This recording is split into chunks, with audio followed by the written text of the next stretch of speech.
Hello, hello, hello everyone, and welcome back to the Cinderella phenomenon. So we are on Rod's route.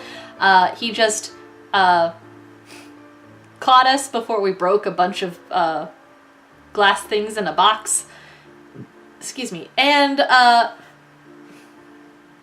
don't know if it's appropriate considering we're supposed to be a maid right now, but we're gonna tell him off because that apparently seems to be the thing with him. He likes being told off? I don't know. Pushing people like that is not something a good prince would do. I do not bother to hide the anger in my voice.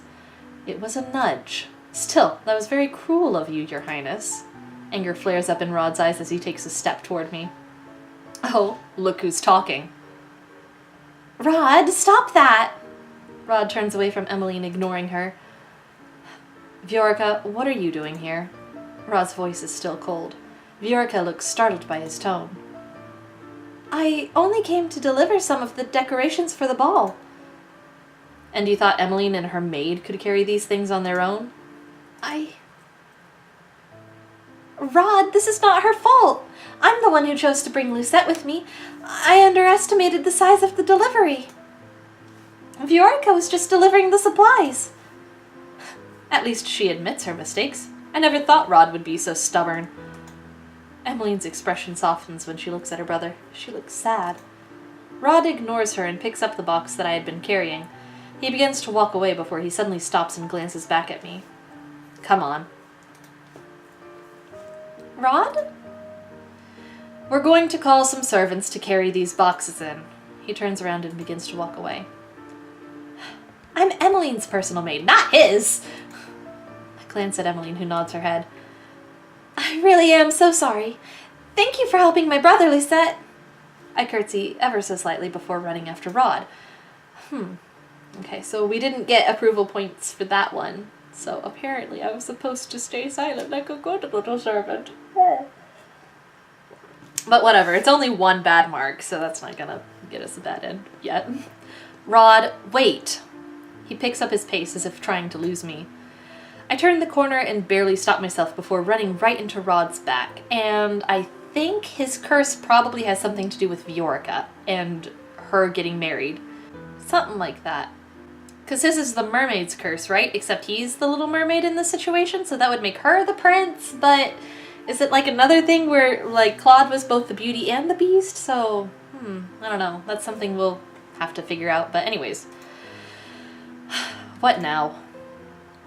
Why are you so angry at me today? I've barely even spoken to you. Your mere presence is enough to darken my mood. I glare at him and cross my arms. Funny, you call me cruel, but right now you are worse than I ever was. I don't need someone who hasn't even managed a single good deed to lecture me. I have to try very hard to resist the urge to slap him. You were supposed to help me get a good deed.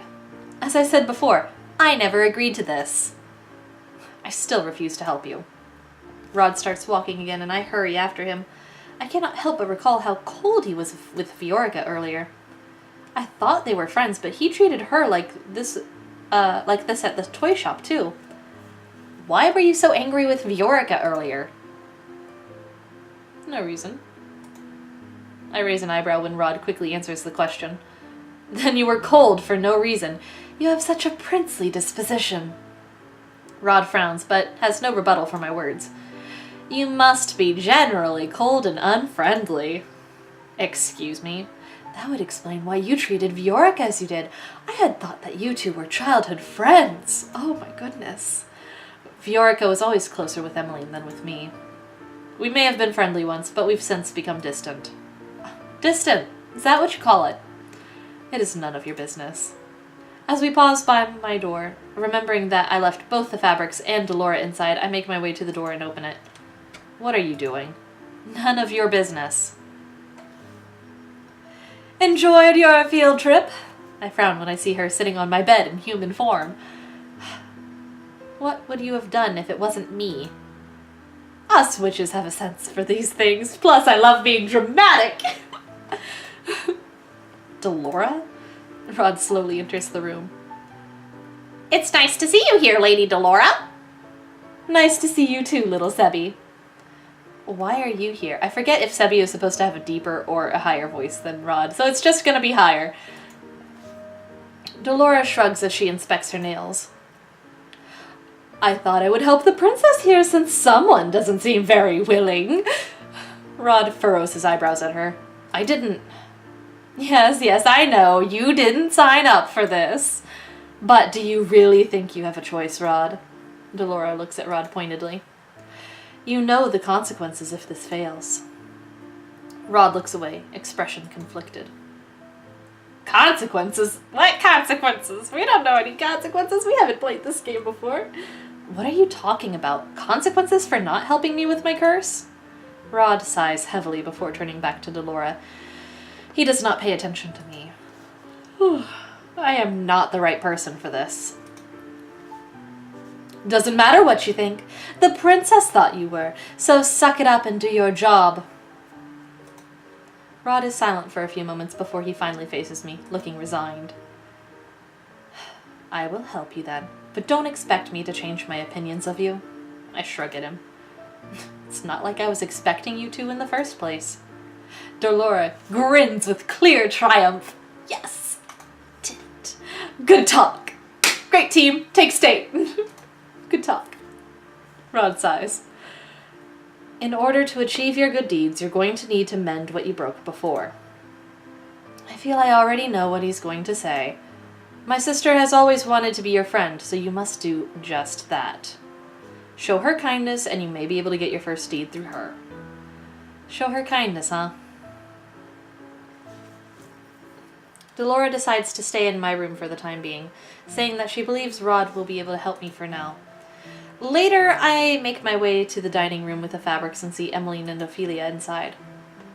Lucette! Ah, I see you have the fabric. Thank you. Ophelia takes the topmost sample of fabric and begins to inspect it as Evangeline walks up to me. Where's Rod? He returned to his studies. Oh, right.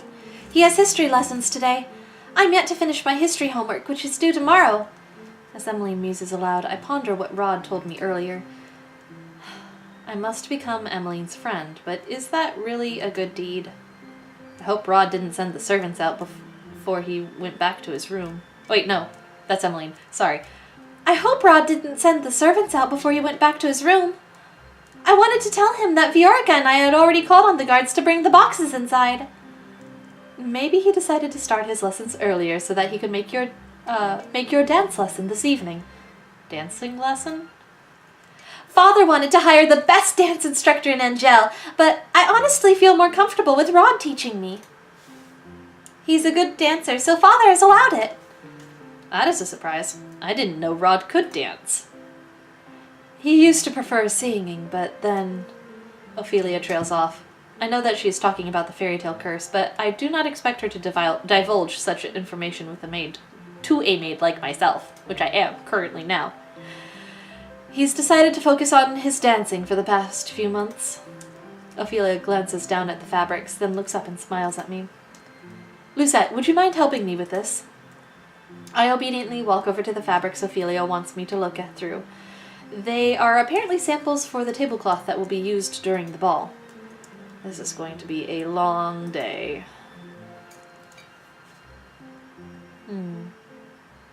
Well, later that evening, Rod comes immediately to the throne room after his history lessons to start on his dance lessons with Evangeline. I am only standing here because it is my responsibility as her personal maid to watch over her as she practices. I watch as she steps out of rhythm and Rod sighs at her. You're doing it wrong. That's the 10th time. Sorry. Again. They start from the beginning, and I am unable to stifle my own sigh when Evangeline messes up the same step again. This would make the 11th time. I really am terrible at this. Would you rather have the royal dance instructor teach you? He has more experience teaching than I do. Oh no, I really do want you to teach me, Rod. I want to spend more time together. You know, instead of at our studies and all. I'm sorry that I'm such a slow learner. You were always so good at everything. Singing, dancing, cooking. Prince Rod cooks? What? Yes, Rod does cook. He's very good at it. You didn't have to tell her that, Em. Does it really matter? I love bragging about how talented my little brother is. I see a tinge of pink on Rod's cheeks as he turns away. Is he embarrassed? Emmeline looks down at the floor, her smile smaller.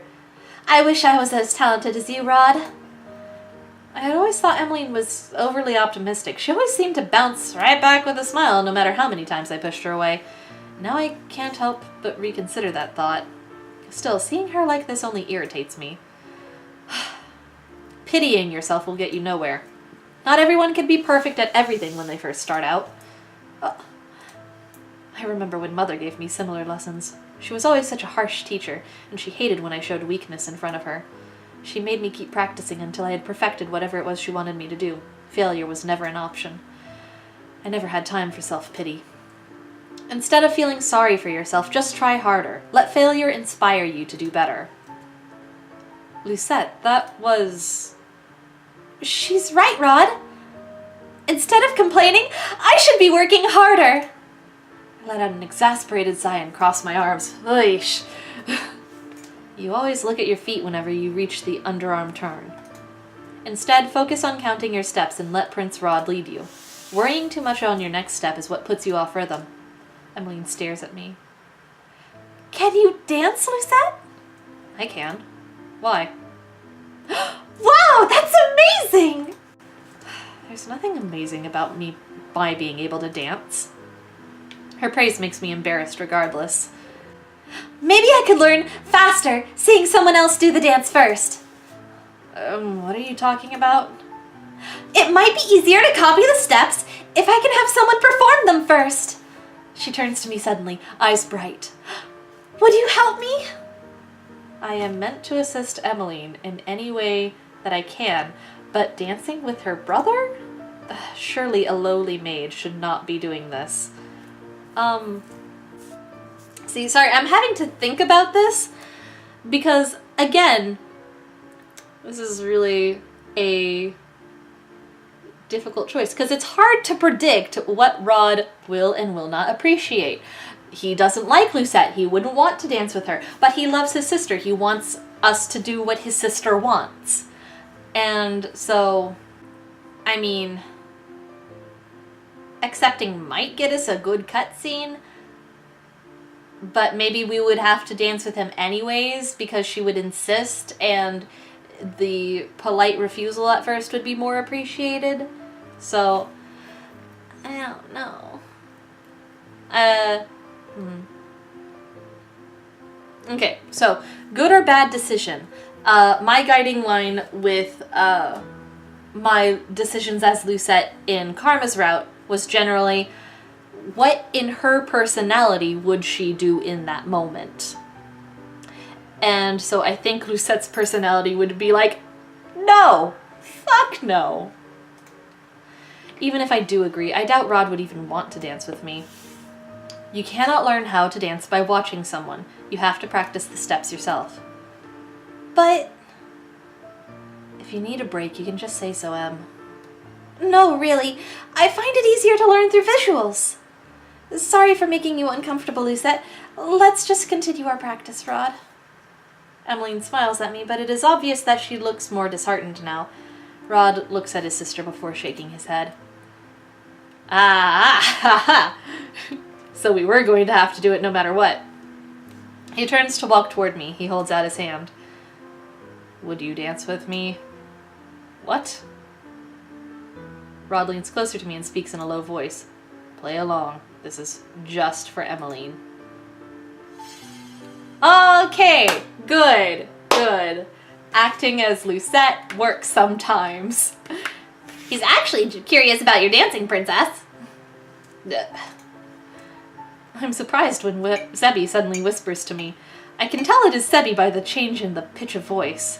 Oops. Sorry, Rod. Rod glares at Sebi before looking at me again. Well, I shift my gaze to Emmeline, who is practically beaming. I sigh and take Rod's hand. I know Emmeline does not like treating me as a maid, but this is a little too much.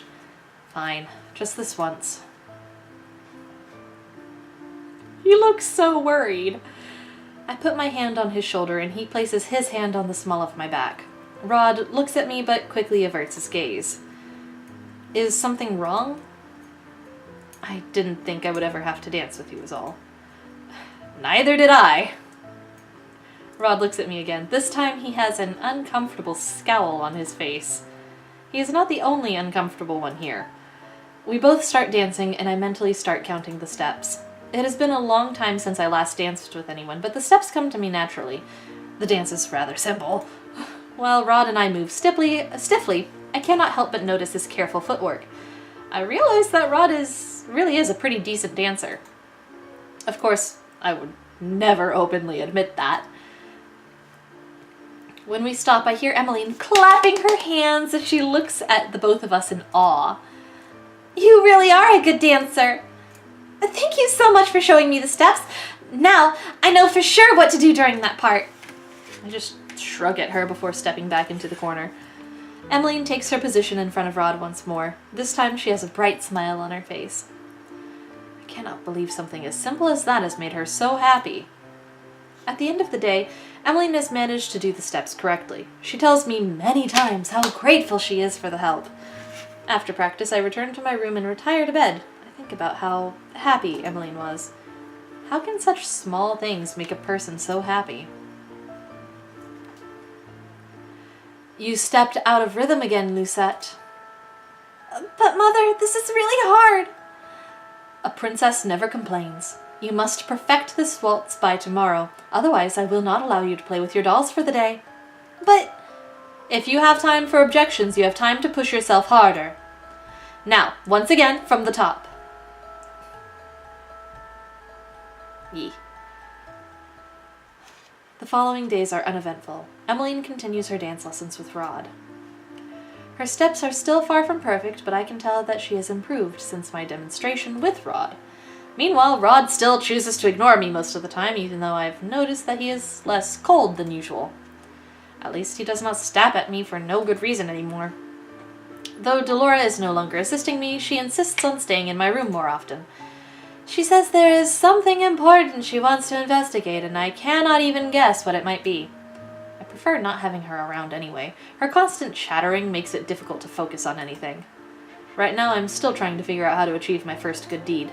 Almost 3 months have passed since I was first cursed, but I have yet to complete my first good deed. And I am going to guess that that's going to be the focus of the next episode. So thank you all for watching, and I'll catch you then. So, bye-bye!